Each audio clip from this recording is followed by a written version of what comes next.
আসসালামু আলাইকুম স্টুডেন্ট, সবাই তোমরা কেমন আছো? আশা করি সবাই অনেক অনেক ভালো আছো। তো স্টুডেন্টস, তোমরা যারা গত এপিসোডটা দেখেছো তারা দেখেছো আমি গত এপিসোডে তোমাদের অবচয় বুঝিয়েছি। অর্থাৎ অবচয় বলতে কী বোঝায় এবং অবচয় বলে যে একটা শব্দ রয়েছে হিসাব বিজ্ঞানে, এই জিনিসটা আসলে কী। তো আজকের এপিসোডে আমরা এই অবচয় রিলেটেড একটা চাপে দেখো, অর্থাৎ অবচয় রিলেটেড একটা লেনদেনের ডেবিট এবং ক্রেডিট বিশ্লেষণ করব এবং আমরা নির্ণয় করব। তো কথা বাড়াবো না, চলো আমরা বোর্ডে চলে যাই। সো স্টুডেন্টস, আমাদের লেনদেনটা আমরা আগে লিখে নিই, ঠিক আছে? সাপোজ আমাদের লেনদেনটা হচ্ছে আসবাবপত্রের, সো আমরা টাকার অ্যামাউন্টটা লিখতেছি না, জাস্ট আমরা লেনদেনটাকে আমরা বিশ্লেষণ করবো, ডেবিট এবং ক্রেডিট কীভাবে হবে এবং কেন হবে। সো স্টুডেন্টস, ফার্স্টে একটা জিনিস লক্ষ্য করো, এখানে আসবাবপত্রের উপরে অবচয় ধার্য করা হয়েছে। তো গত ক্লাসে আমরা যখন অবচয় সম্পর্কে জানতেছিলাম তখন আমরা বুঝেছিলাম যে অবচয় জিনিসটা হলো কোনো একটা সম্পদের বা যন্ত্র বা ইকুইপমেন্টের একটা ব্যবসা প্রতিষ্ঠানে বা কারখানার, সেটা কেনার পর থেকে ব্যবহারের দিন পর্যন্ত, ব্যবহারের শেষ দিন পর্যন্ত, অর্থাৎ যতদিন এটা চলবে, 10 বছর বা 5 বছর যতদিন যাবে, এস্টিমেটেড লাইফ, যে প্রত্যাশিত আয়ুষ্কাল, এই আয়ুষ্কালের ভিতরে ধীরে ধীরে কিন্তু ক্ষয় হতে থাকে। একটা যন্ত্রপাতি হোক বা আসবাবপত্র হোক বা একটা বিল্ডিংও হতে পারে। সো ধীরে ধীরে কিন্তু ক্ষয়প্রাপ্ত হয়। এই যে ধীরে ধীরে ক্ষয়প্রাপ্ত হওয়া, এটার নামই হচ্ছে হিসাব বিজ্ঞানে অবচয়। সো স্টুডেন্টস, আমরা একটু রিভিউ দিলাম গত ক্লাসে। তো এখন এখানে বলা হয়েছে যে আসবাবপত্রের উপরে অবচয় ধার্য হয়েছে। এখানে যেটা বলা হয়েছে কি, যে আসবাবপত্রের উপরে অবচয় ধার্য করা হয়েছে। তার মানে কি বোঝাচ্ছে যে আমার ব্যবসা প্রতিষ্ঠানে, একটা ব্যবসা প্রতিষ্ঠানের আসবাবপত্র কিনেছিল, সেই আসবাবপত্রের উপরে অবচয় ধার্য করা হয়েছে। সাপোজ এখানে সাধারণত অঙ্কে থাকে হচ্ছে এরকমভাবে যে 10% অথবা 5%, হ্যাঁ, এমন থাকে যে আসবাবপত্রের উপর অবচয় ধার্য করা হয়েছে 10% বা 5%, একটা অ্যামাউন্ট দেওয়া থাকে যে সাপোজ আমাদের আসবাবপত্র হচ্ছে আমাদের টাকা 50,000 টাকা, ঠিক আছে? এটা আমাদের আমরা কিনেছিলাম 50,000 টাকা দিয়ে, সাপোজ এটা ম্যাথে দেওয়া আছে। এখন তো আমাদের প্রশ্নে যেটা বলা হলো যে আসবাবপত্রের উপর অবচয় ধার্য করা হলো 10%, আমরা 5% মুছে দিচ্ছি, একটা দিয়ে বোঝাই তাহলে ইজি হবে, 10%, ওকে? এখন এই 10%টা কীভাবে বের করলো, এটা আমি তোমাদেরকে গত ক্লাসে বোঝাইনি স্টুডেন্টস, কারণ হলো এটা একটা ডিটেলস আর কি, মানে অ্যাডভান্স লেভেলের একটা জিনিস। এটা তোমাদের হয়তো 9-10-এ দরকার হবে না যে কেন এটা 10% ধরা হলো, জাস্ট এখানে ম্যাথ করতে হবে। তো তোমাদের আমি ইনশাল্লাহ তারপর আমি নেক্সটে কোনো একটা এপিসোডে তোমরা যদি কমেন্টে জানাও, জানার আগ্রহ থাকে, আগ্রহ না থাকলে আমি জানাবো না, তাহলে তোমাদেরকে আমি এই অবচয় নিয়ে আরও একটা ডিটেলস ভিডিও বানাবো, যেটা অবশ্য তোমরা ইন্টারে বা বিবিএতে, ইন্টারে উঠলে অনেক ডিটেলস জানতে পারবে। সো এখন কি বলা হলো, আসবাবপত্রের উপর অবচয় ধার্য হলো 10%। আমরা জানি অবচয় মানে হচ্ছে ক্ষয় হওয়া। সো এখানে আসবাবপত্রটা, তার মানে এই যে কোম্পানিটা, সেই কোম্পানিটা এস্টিমেট করেছে তাদের আসবাবপত্রটা এই 10%টা কীভাবে পেলো, একটা ক্যালকুলেশনের মাধ্যমে পেয়েছে, পদ্ধতি আছে, মেথড আছে, যেগুলো অ্যাডভান্স লেভেল। সো সেই অ্যাডভান্স লেভেলের মেথডের মাধ্যমে তারা জানতে পেরেছে যে 10% করে অবচয় ধার্য করা হলো, আসবাবপত্রের উপরে 10% করে অবচয় ধার্যিত হবে এবং এটা প্রতি মাসে 10% করে অবচয় কাটা হবে। এখন একটা কারখানা যখন ধরলো যে আমাদের আসবাবপত্র 10% করে ক্ষয় হবে, সো এখন তোমরা স্টুডেন্টস একটা জিনিস চিন্তা করো, আমাদের আসবাবপত্র যদি ক্ষয় হয় প্রতি মাসে এই নির্দিষ্ট একটা অনুপাতে, এই জিনিসটা কি কোম্পানির জন্য কি? এটা কিন্তু একটা কোম্পানির ব্যয়।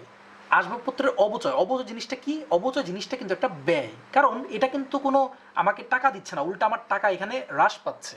আমার আসবাবপত্র কিনেছিলাম 50,000 টাকা দিয়ে, সেই 50,000 টাকা থেকে ধীরে ধীরে কিন্তু আসবাবপত্রটা মূল্যহীন হয়ে যাচ্ছে, অর্থাৎ ক্ষয়প্রাপ্ত হচ্ছে, এটার দাম কমে যাচ্ছে। সো এটা কিন্তু একটা ব্যয়, ইনডিরেক্টলি এটা একটা ব্যয়।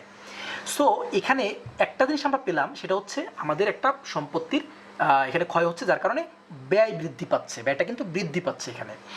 সো কীভাবে বৃদ্ধি পাচ্ছে, এই যে 10% অবচয় ধরা হয়েছে, 50,000-এ 10% হয় হচ্ছে 5,000 টাকা। সো এই 5,000 টাকা করে কোম্পানি এস্টিমেট করতেছে যে প্রতি মাসে আসবাবপত্র ক্ষয় হচ্ছে।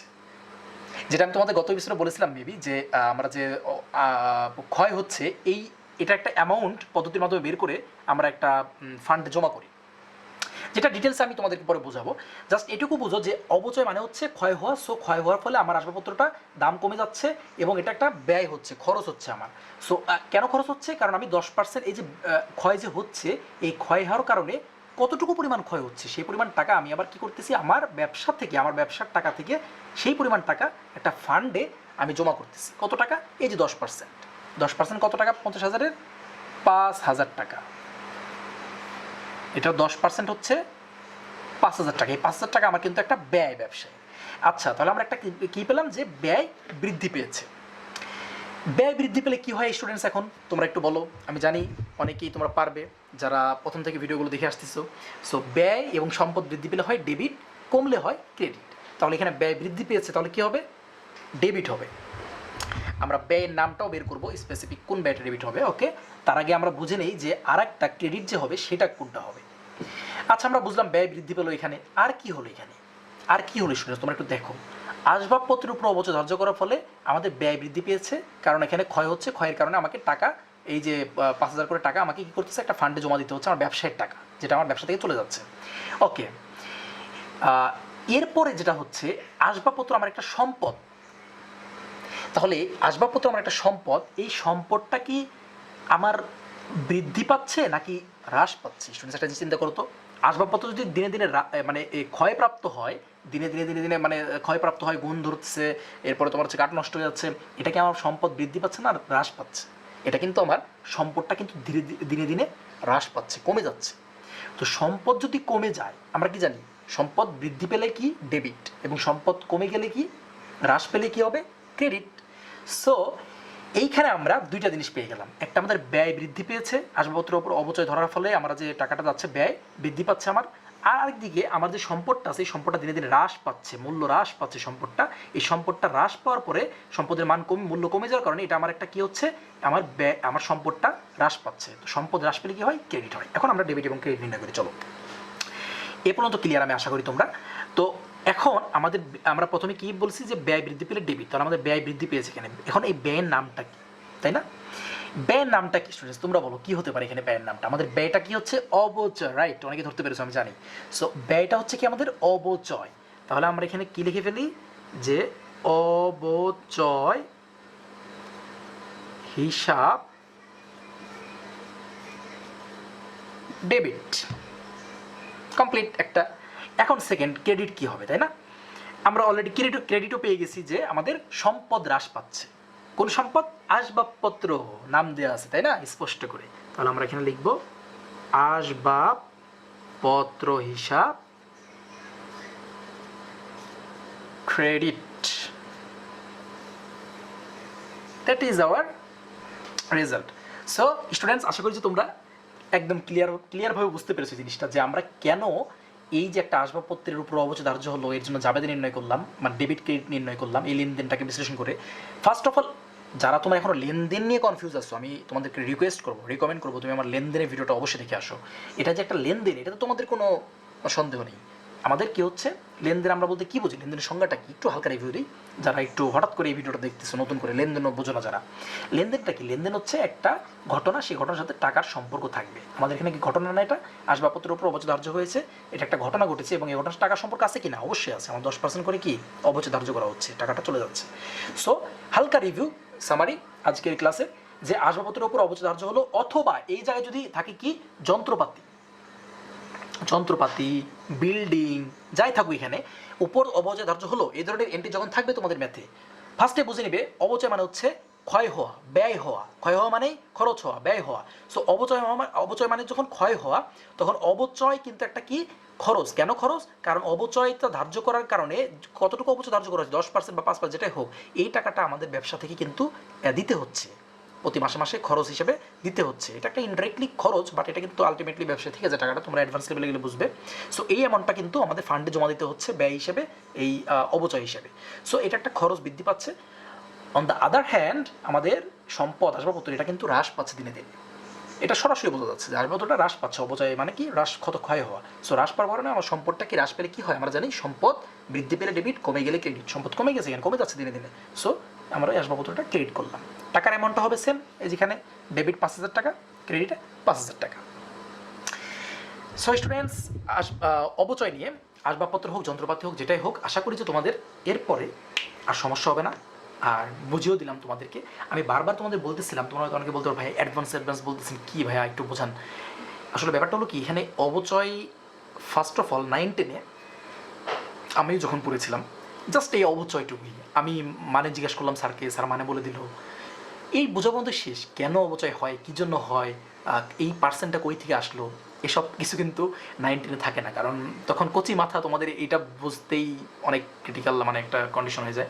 সো ওই সব ডিটেলসে গেলে আরও মানে তোমাদের মাথাটা আরও মানে ক্যাচ করতে পারবে না। আর ওই রিলেটেড ম্যাথ কিন্তু দেওয়াও নেই তোমাদের, ম্যাথে থাকবে না আর কি পরীক্ষায় 9-10-এ। সো এটা তোমরা ইন্টারে উঠলে পাবে, এবং যখন অনার্স করবে অ্যাকাউন্টিং নিয়ে তখনও পাবে। ডিটেলস থাকবে যে এই 10%টা কেন আসলো, এবং এই অবচয়টা আমরা কেন ধরতেছি, এই অবচয় কি আসলেই ব্যয়, অনেক কিছু আছে ব্যাপার এখানে। তবে তোমরা জাস্ট প্রাইমারিলি এটা ধরে রাখবে যে অবচয় একটা ব্যয়, একটা ব্যবসা প্রতিষ্ঠানের জন্য। আর এভাবে বিশ্লেষণ করে দিলাম, তোমরা আশা করি যে বুঝতে পেরেছো, এরপর আর সমস্যা হবে না। তারপর সমস্যা থাকলে তোমরা অবশ্যই কমেন্টে কমেন্ট করবে। Don't forget to subscribe my channel because it's free, it's totally free, কোনো টাকা লাগবে না সাবস্ক্রাইব করতে। এই যে জানি না এই কোর্সগুলো তোমাদের উপকার আসতেছে কিনা, অনেকেরই আসতেছে, অনেকে কমেন্ট করতেছে, আলহামদুলিল্লাহ আমার ভালো লাগে। তো যাদেরই আসতেছে it's totally free. I mean এই যে তোমাদের বোঝাচ্ছি আমি তোমাদেরকে আমি প্রথম ভিডিওতে বলেছি, আমি তোমরা যদি যাও প্রথম ভিডিওতে, আমার ইন্ট্রোডিউস ভিডিওতে, আমার ইন্টারেস্ট যে তোমাদেরকে আমি অ্যাকাউন্টিং নিয়ে যেহেতু পড়াশোনা করতেছি, অ্যাকাউন্টিং সম্পর্কে বুঝিও আল্লাহর মতো অনেক ভালো, কম বেশি যাই হোক বুঝি। তো যতটুকু আমি বুঝি ততটুকু তোমাদেরকে বোঝানোর চেষ্টা করতেছি, যাতে তোমরা ইজি ওয়েতে নট বইয়ের ভাষায়, আমার ওয়েতে। আমি সবসময় ছোটোকাল থেকে একটা জিনিস চেষ্টা করতাম, যে কোনো জিনিস নিজের মতো করে বোঝা। বই আমাকে কী ঢোকাচ্ছে মাথায় ঢোকাবে, বা একটা স্যার আমাকে মাথায় কী ঢোকাচ্ছে, ইটস ডাজেন্ট ম্যাটার। আমি জিনিসটাকে কীভাবে নিচ্ছি, আমি যদি আমার মতো করে বুঝতে পারি সব থেকে ওইটা বেটার হয়। তো আমি চেষ্টা করি তোমাদেরকে আমার মতো করে বোঝানোর জন্য, একদম সব কিছু ভেঙে চলে। ওকে, বেশি কথা হয়ে গেল, সবাই ভালো থাকবে, আল্লাহ হাফেজ। নেক্সট